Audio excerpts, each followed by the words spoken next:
ఆమేన్. ఒకప్పుడు మన పరిస్థితి ఏందండి? అపరాధముల చేత, శాపములతో, పాపములతో మన బ్రతుకు బానిస బ్రతుకు. అయితే ఇప్పుడు మన పరిస్థితి ఏంటంటే దేవుని మహాకనికరము చొప్పున దేవుడు మనల్ని బ్రతికించాడు. ఆ స్థితిలో నుంచి బయటికి తీసుకువచ్చి ఒక విడుదల ఇచ్చేశాడు. అయితే విడుదల ఇచ్చేసినటువంటి ఆ దేవునికి మన జీవిత కాలము కృతజ్ఞతలమై ఉన్నామా అన్నది ప్రశ్న ఇక్కడ.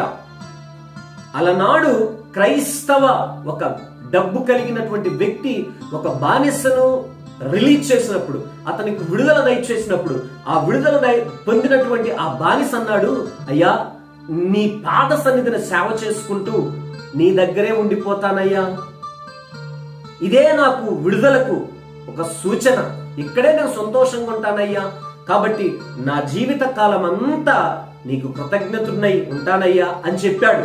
అది కదా బ్రతుకు.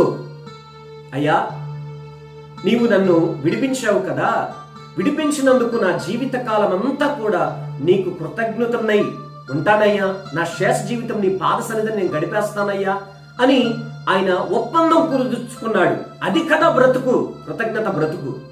ఈనాడు మరి నీ శేష జీవితం నువ్వు ఎక్కడ గడుపుతున్నావు? సగ జీవితం పాపములో శాపములతో కొట్టబడుతూ ఉన్నప్పుడు నా ప్రభు విడిపించి, ఆ పాపపు కూపములో నుంచి విడిపించి, ఈ దినాన నీవు బ్రతికి ఉండడానికి కారణభూతుడు నా దేవుడు కదా, ఈ దినాన నీకు విడుదల దయచేసినటువంటి ఆ దేవునికి కృతజ్ఞతుడవై ఉన్నావా? నా ప్రియ స్నేహితురాలా, నా ప్రియ చెల్లి, తల్లి, దేవుని మాట్లాడుతున్నటువంటి నీవు నిన్ను చచ్చిన స్థితిలో నుంచి బ్రతికించినటువంటి ఆ దేవునికి కృతజ్ఞతరాలువై ఉన్నావా?